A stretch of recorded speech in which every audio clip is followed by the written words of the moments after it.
down the line. There was this lady, she don't know what to do. Come on, let me show you. I said, come on, baby, for BNB down the line. For BNB down the line. For BNB down the line.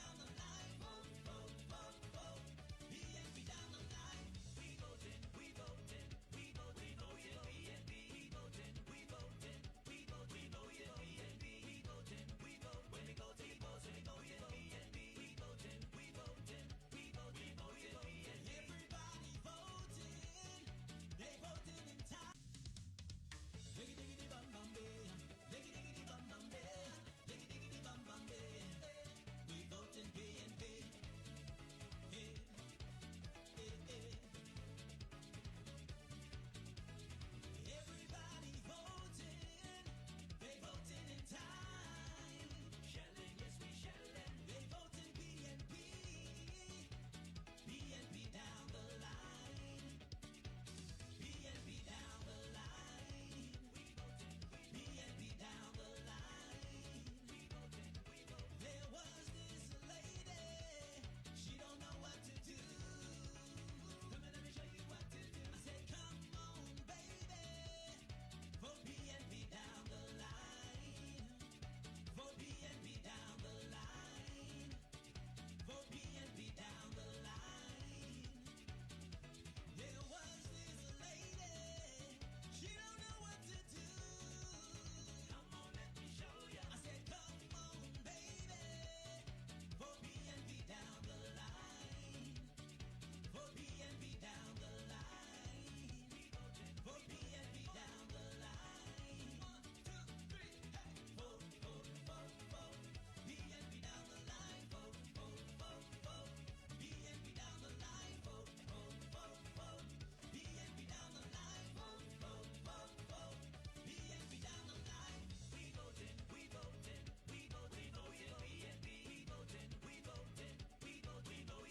know what to do.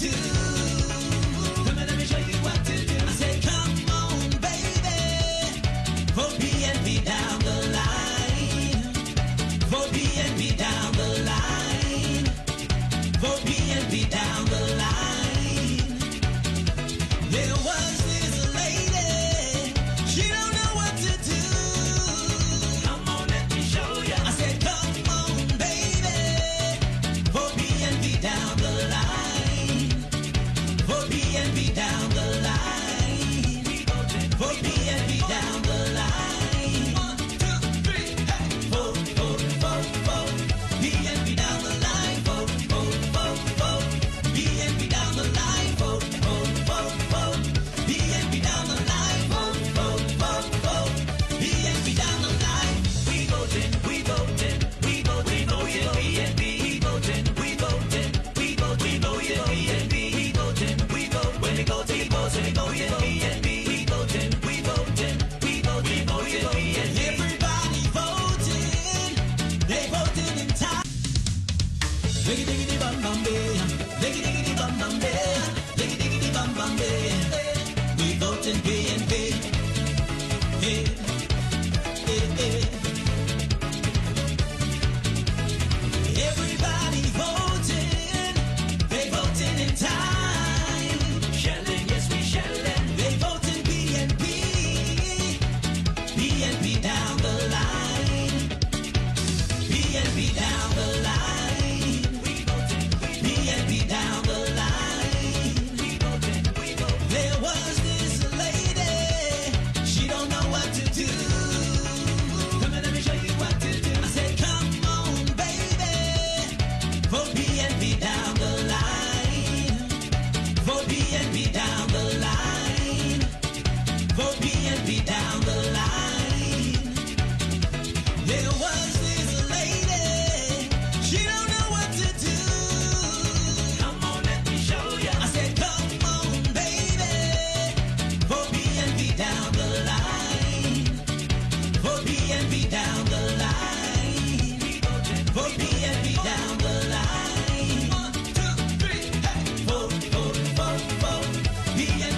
Diggy diggity bum bum bay. Diggy diggity bum bum bay. Diggy diggity bum bum bay. We vote and pay and pay. Hey, hey, hey. Everybody voting. They voting in time. Shelling, yes we shelling. They voting BNP. BNP down the line. BNP down the line. We voted. BNP down the line. We voted. There was this lady. Good evening, Turks and Caicos, and welcome to another episode of This Is What's Up, the 3.0 edition. We're here live on the road at K&T, the spot right behind the gas station here. A full house tonight, and rightfully so. I have the honor, the high privilege of introducing to this audience here the Premier of the Turks and Caicos Islands.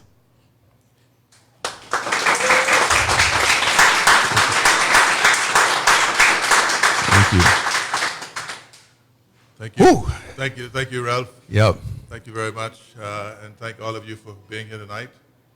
Thank you. Definitely. I look forward to the show. yeah. I must admit, I took a quick little shot before the show. Sometimes I always get a little intimidated before I interview the Premier. So if I say something a little wonky, it's because the bartender gave me one too many shots in the back there. So here we go. Whew. Yeah. Yep. You don't need one, right? No, I'm sure that's a joke. Oh, well, I think no, I'm not joking. I'm being serious right now. I'm being all the way serious right now. And I've talked to you on many occasions, but I don't know, tonight feels a little different because, there's a lot been going on, and we got to get into a lot tonight. So I'm going to get right into it. How are you feeling, though? Top of the world. Oh, Looking man. down on creation, man. I like that. I like that. Top of the world. Like, why you feel so good tonight? What's different tonight than any other night, or you just feel that way? Well, for one, Yep. I'm speaking to my people, There you go. right? And I always feel good speaking to my people because it gives me an opportunity to tell the real story There you go. of what this government has done in the last nearly 4 years, 3.5+ years. Yep. And I'm proud of the accomplishments. There you go. You sound, I don't want to liken you to this person, but you sound almost as confident as Donald Trump did last Tuesday. Although I'm not saying you're him, but I'm just describing the confidence. You know what I mean? Yeah, well, I guess that's a good thing. Yep. He won. Well, he's a winner, for better or for worse, right? Yeah. We probably might get into a little bit of that tonight, not too much. But what I want to get into is right where you started, telling the story for the last 3.5 years, where we were 3.5 years ago to where we are now. Why are you so confident in that story today? What gives you such confidence today in that story and your administration and what has been done? Well, first of all, I must acknowledge that without God, we can't accomplish anything. Amen. Right? So that is the basis of where we should all start. Right? But looking back to the 19th of February, 2021, inherited a decimated economy and a demoralized population. I think we've come a long way. We've focused on the restoration of lives and livelihood, and we've invested in our people. We've generally focused on a robust economic growth, social development, and I think the evidence is here. Yep. And with evidence, there's always opposition to evidence, right? Yep. And, you can't deny opposition. We need opposition so both sides of the story can be told and that governments are held accountable. What would you say to the opposition, not necessarily the opposition leader, but the opposition towards people who would say that's not the case? Well, I first of all would say they're disingenuous. I can understand opposition, and I can understand that people could say, well, I would have done it this way or that way, right? But to say that the fruits of the labor have not been delivered, I would deny that, because there are a litany of deliverables that this government could point to Yep. that has empowered people, and generally made the lives of people a lot better than it was in February of 2021. Yep. I mean, one would have to be blind and, as I said, disingenuous not to admit that. Yep. Yep. And I want to go in even a little deeper because this last week was, some would say, a historic week in some ways again. So in the House of Parliament, you stood up, and I think it would have been, I think it was last week actually, so it would have been a week ago today, you would have stood up and you would have announced a citizens relief plan. Now I want to make sure I caveat that and say it's a relief plan because some people are calling it a stimulus, but it's a relief plan. I want you to go into what was the basis of that, the thought process that you went into to make that happen and say that this is needed at this time. And then I also want you to address some of now I will point to the leader of the opposition, his opposing views to some of the things that he has said and saying that it's a disingenuous act on your behalf to just do this, to so-called pander for votes. How would you respond to that tonight? Well, anybody who knows me know that I act from a place of need, integrity. I don't do anything to pander for votes. In fact, that's one of the criticisms some of my colleagues have of me. Yeah. Right? Basically, the cost of living, what is this? Really a cost of living assistance plan, so to speak. Okay? And that is, if you looked at what has happened over the summer months, right? And if you look at the fact that price inflation globally has impacted the cost of living of people from first world countries to third world countries, including developing countries such as Turks and Caicos. Yep. Right? And at the end of the day, if there is a windfall, and TCI has consistently done well. Yep. Right? And it's done well because the economy is done well. That includes the domestic population who's paid into the treasury, into government revenue. And to the extent that we could give some of that back, right, to alleviate pressures that they may have, whether it be power bill or rent, and it may not appear to be a lot, but every little helps. And so the decision to give this cost of living relief came from a good place recognizing the difficult summer months we've gone through, and the fact that price inflation is still a problem. I don't have any control over price inflation. No. Right, but I do have some control over what I can do to help to alleviate the pressures of price inflation. And if it's necessary and the resources are there, I will do it as often as we have to do it. Simple as that, whether in political season or out of political season. Wow. People, they've earned it, it's their right, and they will get under this government everything that they earned and deserve. Great. And I just want to just to echo on that, the point that you made. This is not uncommon to just the Turks and Caicos. I think even in the United States, they have tax rebates, right? That would be a refund if the government has a windfall and you meet certain criteria on a tax basis, that they would give you back some of that money that was taxed to you. So it's not that this is something that is an uncommon thing or uncommon theory, right? In essence, that what you decided to do here. No, it's not uncommon. In fact, it's happened in a number of Caribbean countries recently, including Guyana, who's just happened to have a booming economy because it's recent discovery of oil. And it's also happened in some of the other countries in the region. Great. And so I want to get into another matter or another thing that's been that I would hail as a victory as well, the financial assistance program. I think that the payments have just gone out to senior citizens would have been today or yesterday.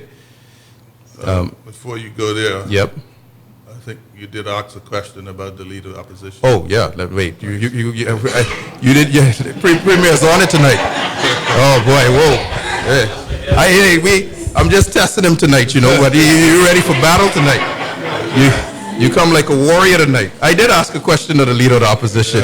I did. You want to address that? Yeah, I want to address You that. want to address him by name? No, Okay. I think we all know who the leader of the opposition is. I don't know. I saw some people say they don't know if there's any leadership over there. So I just saying, I know the leader of the opposition very well. Yep. In fact, I know his parents even better. He's from a decent family, and sometimes I'm soft on him because of that. Okay. Right? So I think it's absolutely wrong Yep. about the reason why we've decided to give the cost of living assistance to our people. And the reason why I can say that he's wrong, because it is a constant, every year in the last 3+ years since this government has been in office, Yep. it has gone out of its way to ensure that its policies has benefited the people of these islands. Right? Started back in 2022 with the packaging, the what's it called now? The bread basket when we did the the relief. bread basket thing, but I'm thinking about the credit union program that we put together, where Okay. every Turks and Caicos Islander has reserved for them a $500 to establish a credit union account. Yep. We're now in the process of operationalizing that. Yep. Those funds have been set aside, $7+ million from way back then. Yep. Okay, and more recently, I counted something like 80 different deliverables that this government has done Yep. in the last 3+ years. The most recent one being, and we're in the process of establishing the mortgage corporation, Yep. starting with $20 million with a target of $100 million to ensure every young person in this country within a certain income bracket who qualifies for a home Yep. will be able to go to the mortgage corporation and qualify in order to be able to purchase a home. So I'm just going to keep score or keep count as you go. So that's 27. That's 29.5 million in 2 years. Well, Just keep in mind. You haven't counted the stimulus. No, I'm just. That's I'm just. 2.5. Yeah. That's 2.5. Yep. Roughly $2,500 for every qualifying person. Exactly. And when you add that together, that's Yep. probably north of $25 million. Yeah, So- and I guess the point that you're making is that even though monies weren't done in a stimulus package, it was still being put away for each Turks Islander for a time period, for a time when such a time comes, they'll be able to access it, whether it's through a mortgage or whether it's through the credit union that will come into full establishment at a later date, but that money is reserved, which is important. Yes, that's, but I don't have to, I can go all the way back from the infancy of my political career. Yep. In the 90s, in 92. Yep. Right? Well, Go back. when I came to office, Go the back. old man, 80 years old, instead of being home rocking their grandchildren, was still at work. We set up the national insurance program Yep. to make sure that people could retire with dignity and a pension. Yep. Right?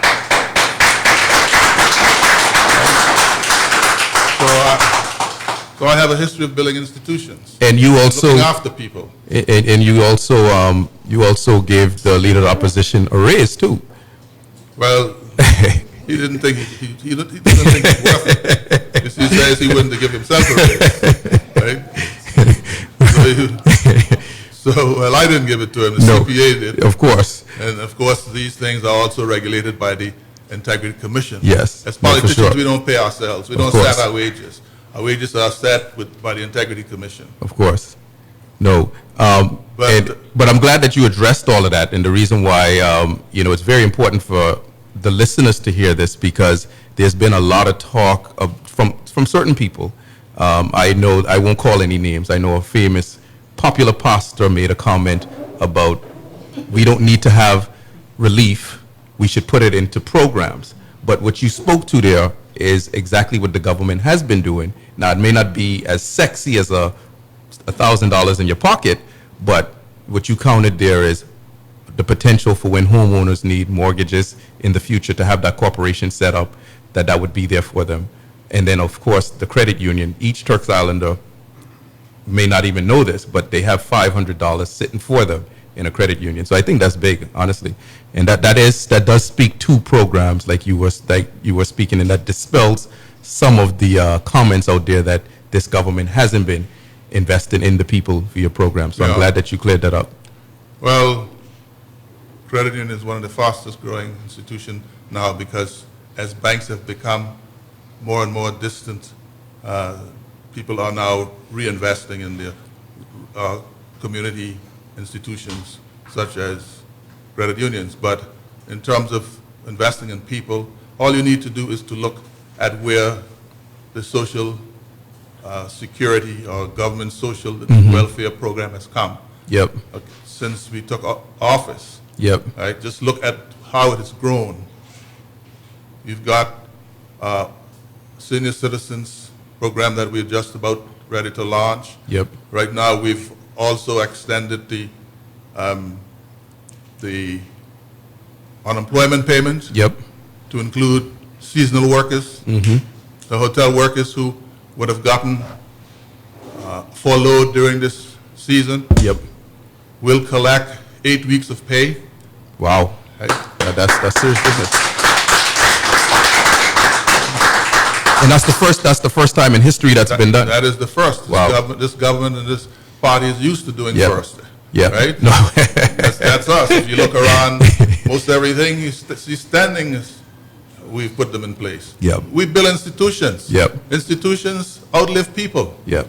Well, we didn't institute the plastic thing. I was a little disappointed in us, but we got to give them that win. Which one? The plastic bag policy. No, that's basically that. No, that wasn't for you to answer, Mr. Premier.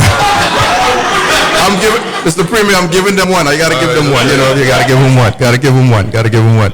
But I know it's not. But you know, of course, yeah. I don't want you to hit. I don't want you to hit your godson Eddie too hard. You know. At the same time, we also got rid of cigarette smoking in public places. Well, that's true too. And that was always all a part of a clean environment. Yes, of course, of course. No, you're taking it. You see, you're taking it too easy on your godson. You know. But anyway, that's your nature. So I'll give it to you. So you spoke about the senior citizens. Now I'll pivot to that after you've set the record clear a little bit, cleared the smoke a little bit. Speaking about the financial assistance program for seniors. And we were actually supposed to have a show dedicated to it. Of course, scheduling got a little bit mixed up, but I'm glad that the payments have gone out. And I just want you to speak a little bit to that, what that program meant to you to pass, and what that means for the country.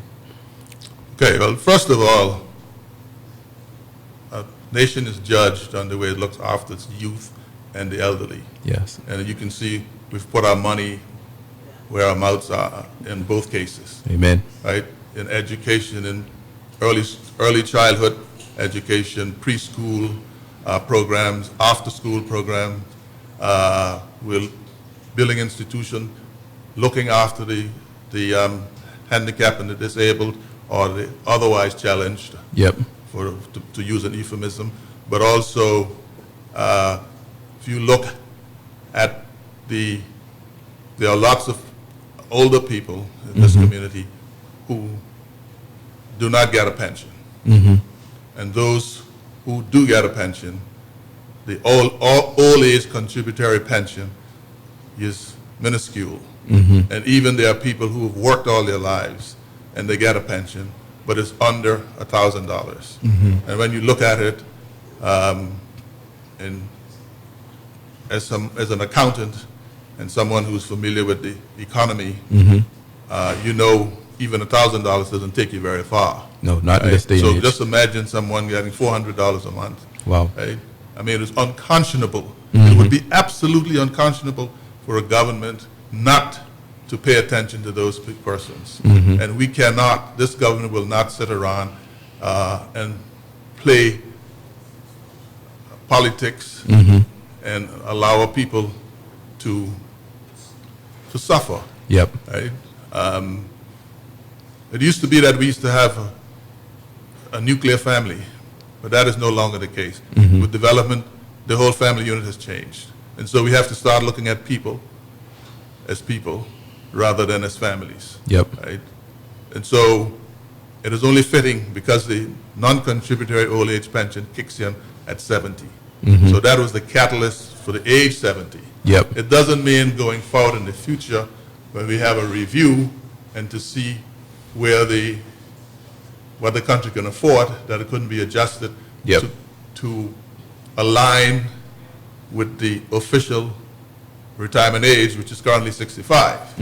Right now, in some countries that age has moved up, Yep. but ours is currently 65. So there seems to be an argument for synchronization of all pensions around the retirement age program. But that's going to take a lot of research, a lot of study, a lot of actuarial assessment to see whether the affordability and everything else. But we do things smart, specific, measurable, attainable, and the rest of it. Okay. Yep. That's smart. And just so we can conclude on this one here, I just want to know, based on the initial drive or the initial sign up of this, how many seniors are we looking at that falls within that category, or that your ministry has seen has applied for this program? Well, to date, we have paid out, I think it's $1.4 plus million dollars. Oh, wow. 342 seniors. Wow. And it's growing, continues. of course. And remember now, this is the accumulation from April Yep. until now. Yep. They will get that $1,000 or top up to $1,000 every month. Every month. So Wow. that for those, That's what it's talking for those persons in that age bracket who were not getting any pension at all, right, come from April to today, for. Yep. right? That's something like $8,000 or $9,000. Yep. So if you have a husband and a wife, 70 plus, living in together, they would have collected a minimum of $16,000 Wow. today.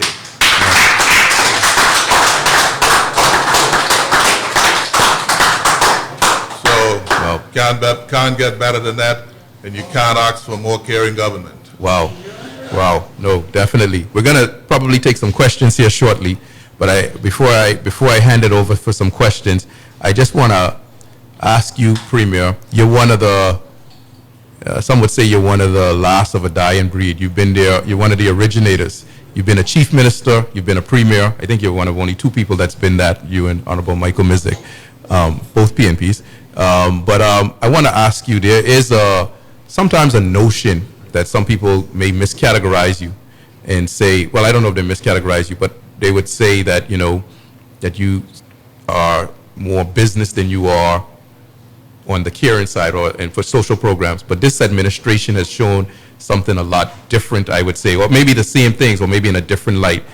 I would just want to know from your point of view, like, how do you view those comments of when people say, well, sometimes Honorable Premier Washington Misick could be more business oriented, more straight line, and how do you view those comments, and how would you want to just address that to the nation tonight and just say, where you are today and how you look at things going forward, how you look at matters and how you look at leading the country? Everybody is a product of their history, right? I was born in a family that was very hardworking, very poor. I tell people all the time, I grew up bare-assed and barefooted, right? I told my wife tonight, she was asking me if I can remind her of my best Christmas as a kid, and I told her I didn't, because if I had a good meal on Christmas Day, that was a good Christmas. Yep. Right? And I also told her the first pair of shoes I wore, I went to sell cakes around Christmas holiday one time, and with my dad, and sold the cargo, whether it was sisal or coal, and I bought something those days they used to call a bumpus. What was that? That was something, a bad example of a hush puppy. Oh. So I can relate to people who have challenges Yep. in terms of making ends meet. Yep. Okay? But I am also a person who studied business. I operate from a place what I call bounded rationality, right? Okay? Where I have to look at what is happening socially, and we look at the market and see how where the market has failed. Yep. And that is what government is supposed to do, intervene where there's market failure, right? And so the market fails all the time Yep. by meeting the needs of certain groups of people. Mm-hmm. Right? In my administration, my focus is on, and you hear me say this all the time, sort of a triple bottom line sustainability: Yep. economic, social, and environmental. Okay? And if this economy is going to grow, it has to grow sustainably, but it also has to be inclusive. Yep. A flood tide floats all boats, right? And every boat has to float eventually. And everything doesn't happen in one day, Yep. right? And I understand there's still people who are suffering, and there are programs that are still needed.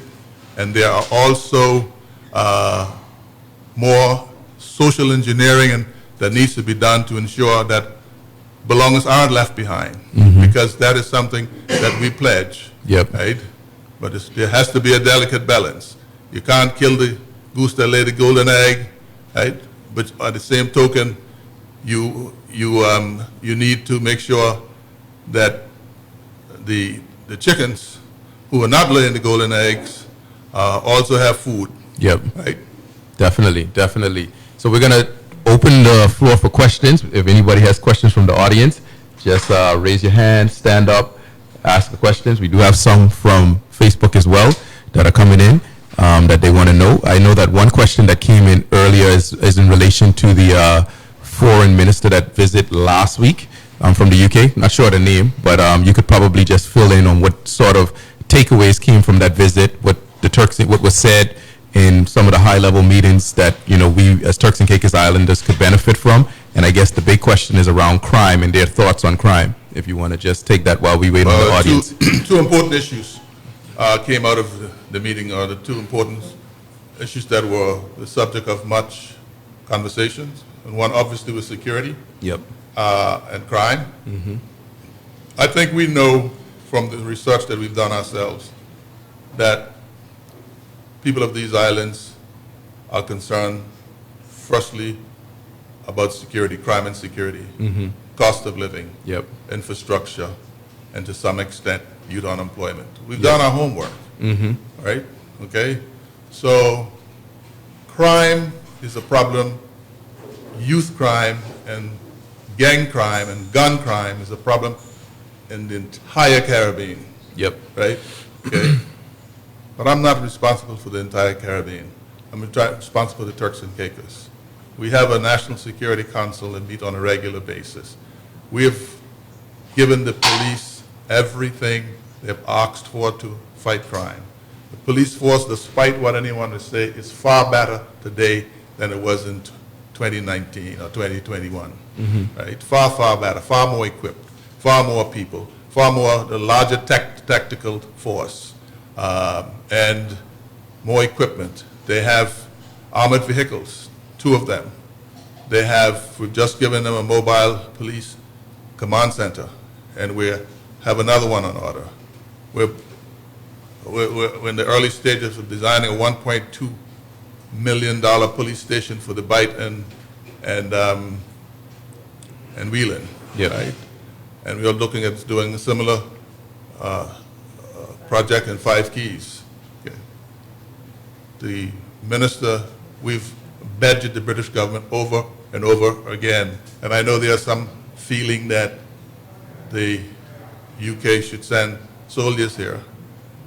In the Commonwealth parliamentary system, you don't see armed forces on the street.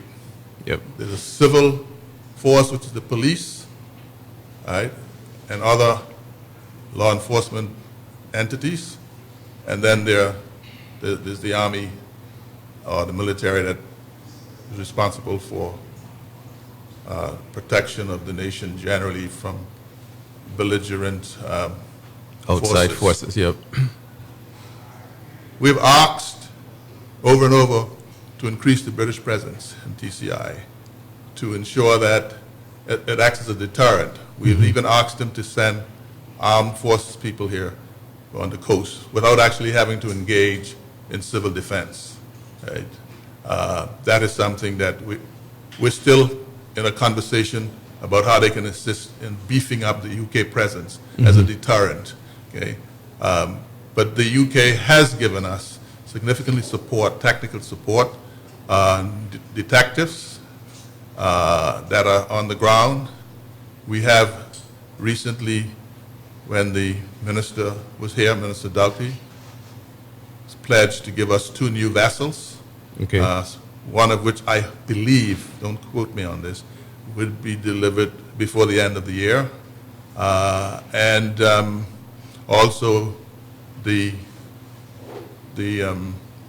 warship, Medvac, or something it's called like that, should be in the region as well sometime during the month of December. Okay. And the conversation continues. I had a virtual call with the security team in the UK that is responsible for security, and I've told them in no uncertain terms that I am not satisfied with the extent that they have level of assistance that they have provided. Right? I told them clearly that when they speak to us, the overseas territory, they constantly mention the British family, and we are part of the British family. And if we are, then we need to be treated as part of the British family. I don't want anybody to think that I've been soft on them, but they are politicians with their own constituencies to worry about as well, and I'm not letting them off the hook. Right? Because they owe an obligation to TCI and the other overseas territories, right, to make sure that we are indeed given the security we need. Okay. Great. Now, as it relates to the other issue of the Constitution, I can say that we have a Constitution. Well, on the 6th of November, it was agreed to, the order was agreed to in the Lords, in the House of Lords. So now we're just waiting to get the King's signature. I'm leaving here on Saturday for a joint ministerial conference in London. And when I'm back, I expect that the proclamation would be made, and then we could go to the House, and it becomes official, and then embed it into our existing Constitution. Wow. So that's something worth celebrating. I think that's the.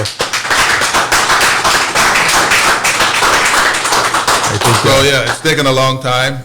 Well, constitutional changes should take a little minute. But we are here. But the good thing now, the good thing is we now have a provision in the Constitution for memorandums, not memorandums, for referendums, which would allow in future us to have a referendum on any major issue, right, including whether TCI wishes to become an independent country.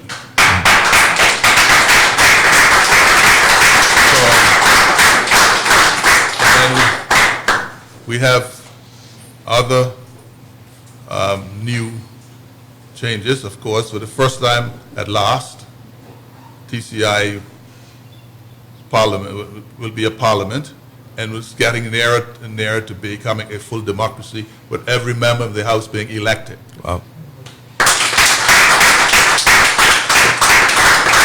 So I think we're growing up, we're doing well, both politically, and I will appeal to all of the members of the House of Parliament, those elected, those are to be elected, that we have a tremendous responsibility, because if we ever going to become independent, we have to act responsible from now and to demonstrate to our people in the world that we are capable of looking after our own affairs. Amen.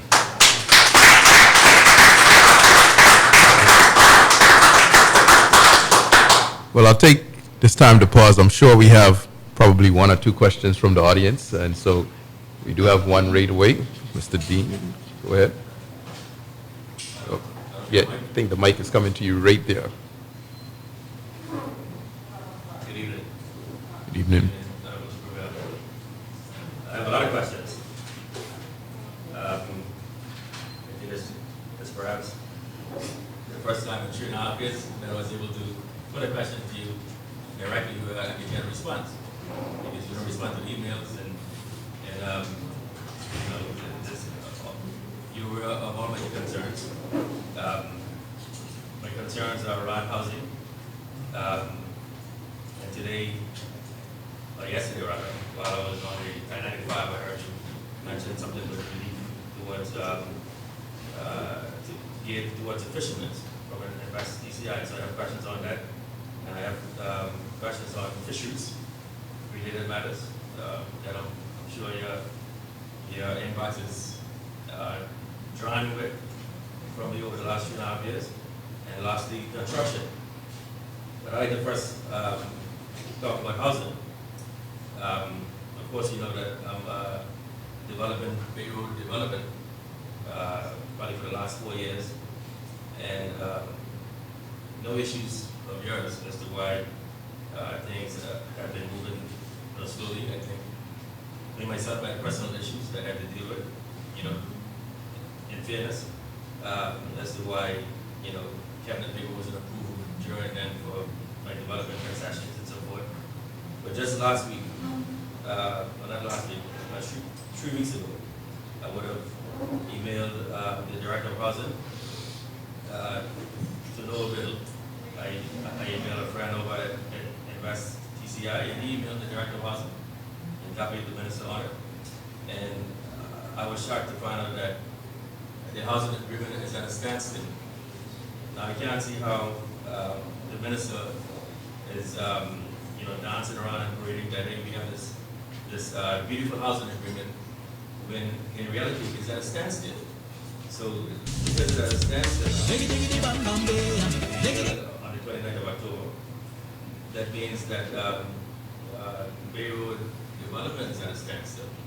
That means that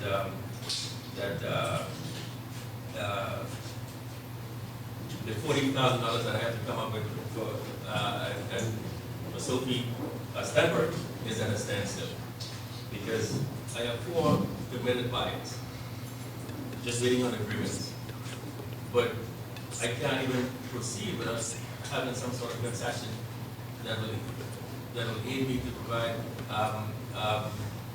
a savings to the buyers, right? And so I think your government is using bait and switch tactics, right? You can't be on the. Let me just calm down a little bit. I get really excited. Yep. And I haven't slept probably the last 48 hours. I've been traveling extensively and working extensively overseas, working my ass off, trying to, you know, and so I'm a little bit jittery and tired, but when I found out that this meeting was going on, I left my dinner on the stove and I said, let me just come. Hope you don't leave the fire on. I know. I said, let me just come and at least get some answers, because I've been trying to get answers for the last 3.5 years. You don't take my call.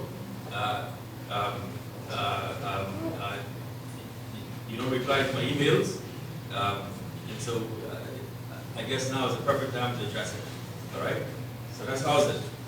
Sorry, Mr. Dane, not to cut you off. I do want to allow the premier to address each one for you specifically, Okay. and because I know we have other questions too. So I just want to make sure that we get clearly what you want to address on the housing matter and your development. Is it? So what I would like to know Yep. is, since it's at a standstill, the email that the director had sent to Mr. Garland, it said that the housing committee has not convened since XYZ time. Kevin had raised several questions and concerns regarding the housing program, and as it stands now, housing is at a standstill. So I'd like to know when is it not going to be at a standstill, so I can proceed with my project, because my partner is worried, and so I'm pretty much financing the project by myself now. He's pissed off with the way how things have been going the last couple of years, and so you know, I've invested tons and tons of money, man, and you know, as an investor or as a developer, you want to see profit, right? So, And it works for you until you can see profit. Definitely. so a couple of things. One, my answering emails and phone calls, I always do. The emails I get from you, it's hard to even open them because you're a very complicated person. You don't send a straight email like everybody else. It's always some program that you have to go to do something. So I don't have the time for that. So I don't. I tried many times to open the mail. I don't know if anyone else in here had that experience. Okay. Okay. Now let me finish. So I just want to say that because I always answer my mail. Anybody who've had any dealings with me will tell you that I answer my mail and my phone calls even if I don't answer them right away. Now I think just we are all PNPs in this room, right? And I don't want us to go back to. I don't want us to get bogged down in you and my history, okay? Right. So let's focus on the housing thing now. The housing there's 3 programs in the housing policy. One is infilling, that is community or urban renewal. The other one is helping those persons who are in need to do repairing of homes. And the other one is working with the private sector to build new homes for the domestic market. Now, I understand your project is a development project that caters to tourism. You go through Invest TCI for that, the project that I am familiar with, and I believe you did make an application to Invest TCI. So your concessions will come through Invest TCI. The paper will go to Invest TCI and come to Cabinet, and with the recommendations that the sort of standard package that anybody doing a resort type project will reply, and you will get it. There's no reason why you shouldn't get it. I'm not sure what you mean. I'm completely left. So your project on Bay Road, your project on Bay Road, right? Is that for the domestic market or is that for the tourism market? There's 22 houses for the domestic market. There's Right. 12 houses for as villas on the beach. We're working on the first phase. Now, as a result of the delays, I just decided to work on the second phase to try to see if I could buy some time or whatever to at least make sense of what I'm doing. And so Mr. Garland would have received the proposal for what you might call a resort type thing just last week. But I've been working the last 3.5 years on houses for the domestic market, so I'm not sure. Well, the bottom line is this. The 2 programs that are launched so far has to do with repairs, right, and replacement. I think that is what they are, okay? In terms of the third, and then you have a whole package of concession even without the housing, because you could get concession as a local person.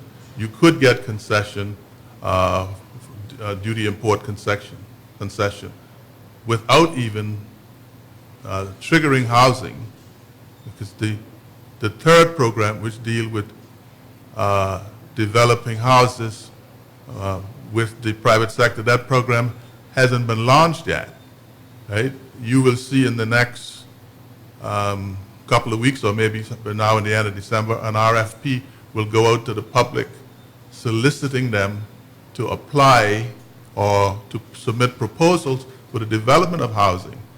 But as a developer or as a local person, if you're building apartments, in your case you're building multiple units of housing, right, you could apply for the belonger discounts on whether it's stamp duty or import duty. And I believe perhaps you are going away, approached this through the wrong agency, right? I've approached all agencies. Right. You're aware of that. The proposal was combined at one point. I was told that Invest TCI would deal with the phase 2 aspect and housing would deal with the phase 1 aspect. I was told to resubmit to housing. I spent another 4.5 weeks doing a proposal, resubmitted to housing. Housing accepted. They think it's a brilliant proposal, and they said that the is at a standstill. So I understand that the treatments that you're describing or you're referring to, but why does it have to cause, a project like mine's phase 1 to be at a standstill? Well, let me explain something to you, because I tell you where you're wrong, because there is no allocation for the other program. There is no allocation of money for the other program at the moment. No, I'm not looking for any money. I'm looking for concession related. Well, housing don't give concession. You have to go to Invest TCI or go to the Ministry to Border Services or Ministry of Finance. Yep. Housing don't give concession. That's a program. But they are not the ones who are going to give you the concession. If you want customs duty exemption, you go to the Minister of the Border Services now, which includes customs. So and if you want stamp duty remission, you go to the Ministry of Finance, the PS, Ms. Baisden. If you want to get concession as a developer, you go to Invest TCI.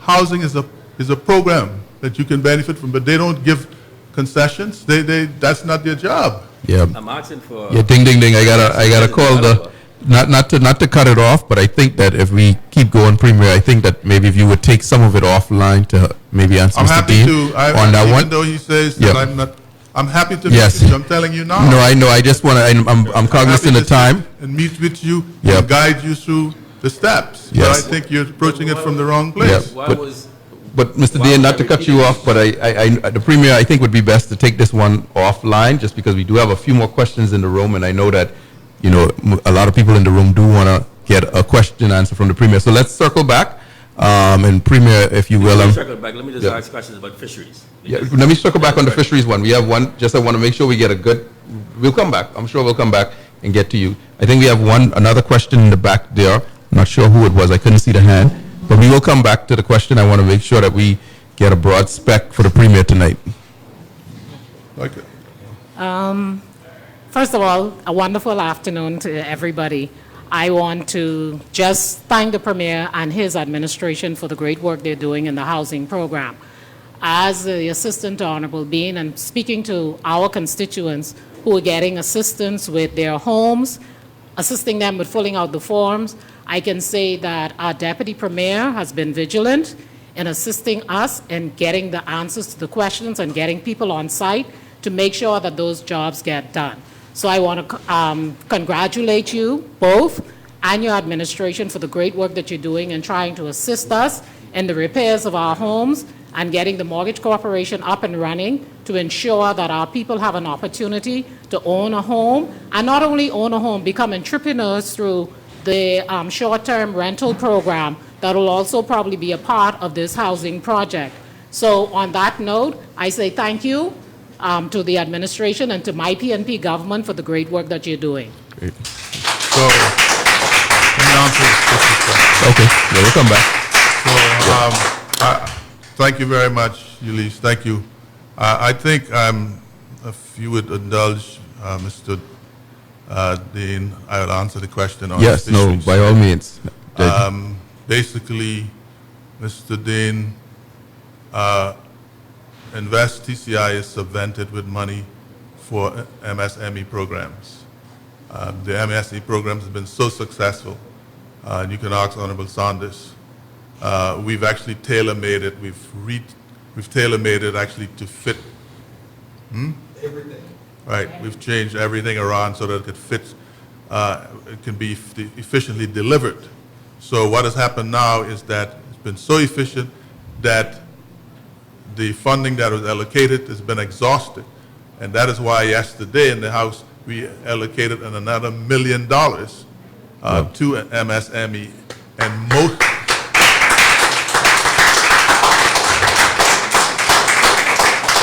most of that, I think, something like 800 and something thousand, I don't remember, goes to fisheries, because we have, to the fisher folk, because we have, I think I may be mistaken, but somewhere like 30 to 50 applicants for grants to the MSME program to assist them in acquiring boats or motors or otherwise getting their vessels in a seaworthy Well, condition. that's part of my question, but I don't mind. That's a part of my question. No, but you answered. I hope I'm answering. But you No, I haven't even asked the question. I'm going to touch it Yep. yet. could Just the mic to the could front. you pass the mic? If I can't ask the question, I can leave. I'm going to ask questions. Yeah, no, we want to make sure everybody gets No, an opportunity, though. When you spoke first, I understood what you were saying. Right. So I've been ill-informed with for certain members of cabinet about housing or whatever it is, and I've heard from you now about housing. So I'm perplexed now. I don't know what to do with housing. But anyway, fisheries. Of course, I've been writing about it for the last 3.5 years. Of course, that I'm perhaps, with the exception of the fish plants, I'm perhaps the most heavily invested in fisheries with Bubblegum Seafood Market. I have 11 boats. I have 10 foreign assistant, and I have to thank your government for giving me that, because when I had applied to Honorable Rodriguez, he told me he don't want no Haitian on his bank, right? And so I'm thankful for that. But I found myself in a bind where other Church and King Islanders who are heavily invested into who have 1 or 2 or 3 boats, find themselves into. The ordinance is outdated. You've seen my correspondence on it many times. You've seen me talk about it publicly many times. I have just, maybe in February, I believe, I've applied for the MSME as it relates to fishermen, right? The grant or whatever it is. I've sent a leverage proposal. They said it was the best I've ever seen, all right? And nothing happened. That was probably 2 years ago. I did it again a year ago with the help of my MP. She told me a lovely lady who to contact, Ms. Henson or whatever it is. She was very responsive, right? It was looking beautiful. I got a response in March that they were going to review or what have you, right? They reviewed it, and I haven't heard anything back. So in September, I wrote to the MSME VP, and she said that she apologized, but my application was deferred because they awaited some comments from fisheries. Fisheries said that I'm not, what word it is, complying or whatever it is, right? Because they have this processing license that is $8,000 yearly. So I'm wondering, how many persons who are benefiting from this grant is paying $8,000 a year, right? And secondly, what I know is that, and I've tried to apply for the processing license way back when it was $500 a year, which is the same license that you pay for a plant. That had to go to cabinet. I've applied that through the Director of Finance, the PS of Finance, probably some 5 years ago, under the last government, because you have to apply and they send it to cabinet for approval, and cabinet has to approve it. Nothing happened. I applied for it again. Ms. Talbot, who's in the Ministry of Finance, she explained about a new way how to apply. I did that, and nothing happened. So just recently, I received the correspondence that the only way to qualify for this grant, or to qualify for any assistance with the MSME as a fisherman, is to be up to date with this $8,000 a year license. How can I pay $8,000 a year license when, my concerns? I have about 5 or 6 boats that doesn't even go out. Why? Because of an outdated law that you need a belonger on board. in Providentialis, you have about maybe 5 or 6 belongers who works. Maybe in Sulkigis, it could work because you have a pool of belongers who works. And maybe in Norkigis, the 2 or 3, fishermen who's there, Jeter and the rest of them, it could probably work for them. But the guys who have boats in Provo, it can't work. I mean, we've been petitioning to the government to ask for a relaxation on the ordinance to allow the foreign fishermen to go out without a belonger on board, right? And up to this day, I mean, I messaged you. I think it was the first time you ever sent me a WhatsApp. You forwarded me some messages from Western Global, right? And pretty much you throw your hands in the air. But I think that's unacceptable. I can't accept the hands thrown in the air after $300,000 investment. The boat is sitting down there. Sometimes I go to the fish plant and make $50 or $100. Yeah. So just so I think you got your question in, Mr. Dean. Not to do it, but I know that there are some questions online that want to come in.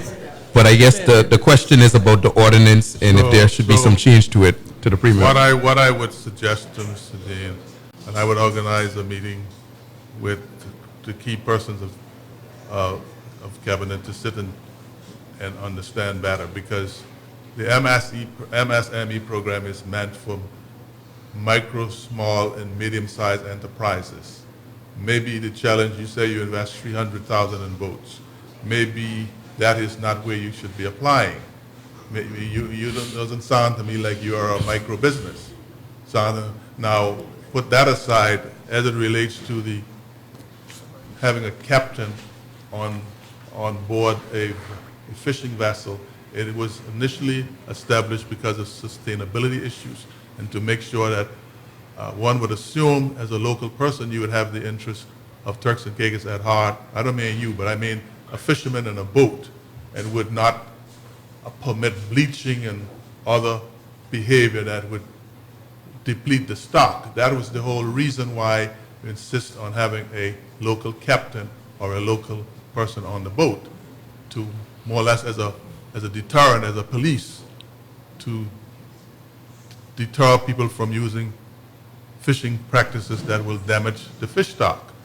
Now, if you say that need to be reviewed, let's sit down man to man and talk about it and see whether that could be done and how it could be done and what else that could be put in place again to protect the fishing stock. Right? There was supposed to be a consultation meeting happen some 8-9 months ago. Yep. Yeah. Well, I'm prepared to sit you. I'm not the Minister of Fisheries, but I am the Premier. So if it would help, I am happy to sit with you and the Minister and whom else that is necessary to speak to you and take your views on things, because if we're going to do that, it's going to require a change of policy. Yep. And until the policies change, the one that exists is the one we have to live under. Yep. Well, thank you for that response, Premier. Any other questions from the audience? Any last questions? Yep. I'll just, as we get sort of towards the end, I appreciate all the questions that were asked. Of course, there are a lot of things, as you say, Premier. We have to remember that some things are, until we make any law changes, we do live by the laws that we create, that are in existence. So I do appreciate the questions from the audience, and I do appreciate you putting it out there that you would be willing to sit down and organize, and I think that's what good governments do. We're just around the ending of everything here. There were 1 or 2 questions from online that were out there, and I'll just take one last one that was here just for you, and it was just what is going to be your biggest priority if elected into a new government. What is the most highest priority for you as Premier, as you would see as a second term, coming into a second term? You know, service delivery is very, very important, right? Okay. And we started a journey. We said in our manifesto that we would work to put in e-governance system, digitalization of all government programs, so that people could sit at home at their dining table and do most of the transactions they have to do with government rather than standing in lines. We did not get that done, and it was impossible to get it done in one term. Yep. Okay, but the journey has started, and there has been some improvements. And those improvements have been as it relates to the motor vehicle licensing process, for one, and also the police records, Yep. right, that Honorable Sanders has been actively involving and helping us to deliver, right? And we have other big programs. We're working on a national ID so that everyone, when you roll up to the bank, to the to any government counter, to the treasury, anywhere, you've got one piece of ID in your card, in your hand, which actually triggers every service Yep. that you're entitled to.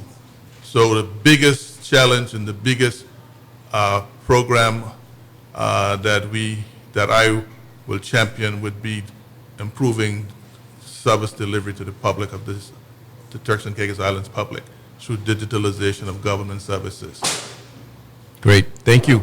And I just want to thank the audience. Oh, we have one last question here. Sorry, before we head out. I know that time has escaped us a little bit, but we'll take one more. Thank you, Mr. Moderator. Well, the first one is a correction. You said if elected. I think it should be when elected. Okay, all right. And secondly, I don't think it would be correct to leave here without acknowledging and reminding the Turks and Caicos what was done for the fisheries industry, for the fishing industry. There was $1 million appropriated, and I would like for the Premier to explain the main purpose of that $1 million that was appropriated for the MSME program. Right. So yes, as I said earlier, that money was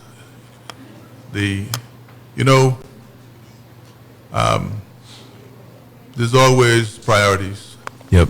right? And the MSD program, I said, has been so successsul. They actually asked at the last minute for $1.87 million or something like that. Okay, without expanding the envelope, that is, without expanding government expenditure, we were able to rearrange the budget to find $1 million to give the fishermen, right? And the maximum you could get is $50,000 under the current policy, right? Okay, and so I believe I'm correct that that is the case. But so we have allocated this money for projects that have already been approved, Yep. applications that have already been approved but haven't been able to be funded. Yep. And so that is what most of that money is for. But of course, time has expired, has eluded us. Otherwise, I can give you a whole litany, a whole slew, a whole number of things that we have done to improve people's lives Yep. in TCI and to create. Right now, there are more small businesses, more micro enterprises, and more medium-sized entrepreneurs now than it was in 2021. Right? We're committed. We've expanded the categories, even the service industry. Initially, it was just purely in relationship to tourism, agriculture, and fisheries. Now it is wider than that. Yep. And the intention is to upgrade the system so that we can help business to escalate once they get out of the MSME program. We can help fund them through some kind of a loan system Yep. so that everybody benefits. Definitely.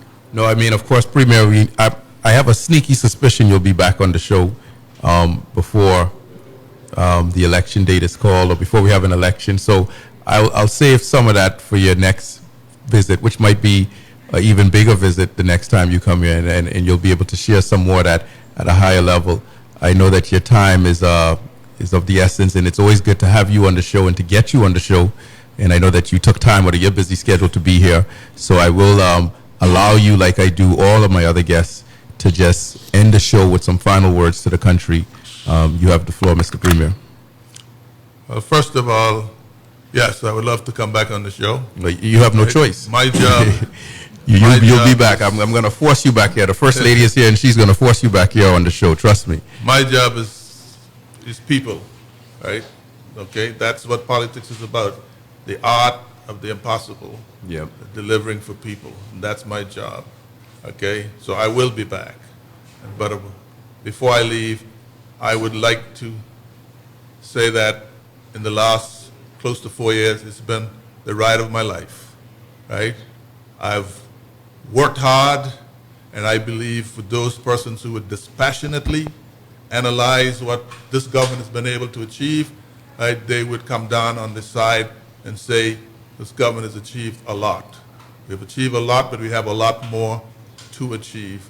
And I'm forever grateful to the people of these islands for reposing their trust in me, right, to be their premier and to do the job that I'm trying to do every morning I get up for them, okay? It's not easy.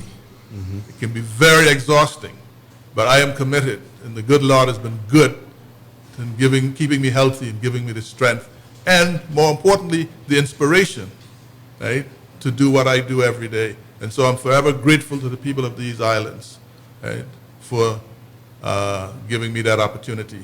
And I hope when I'm dead and gone, I would leave a lot of shade trees that they can sit under.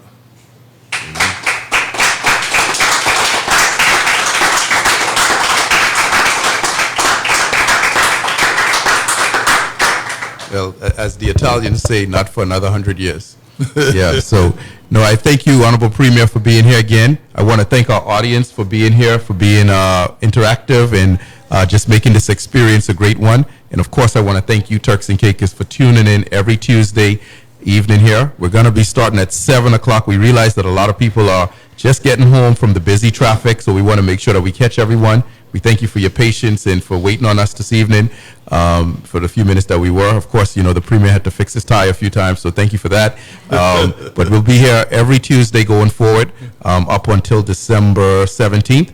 And then we'll, of course, take a little break into Christmas, of course, so everybody can enjoy their families. And then we'll be back in January. So we'll have a special guest for you next week again, as usual. Thank you for tuning in. Be safe, Turks and Caicos, and enjoy the rest of your Tuesday evening. Thank you very much.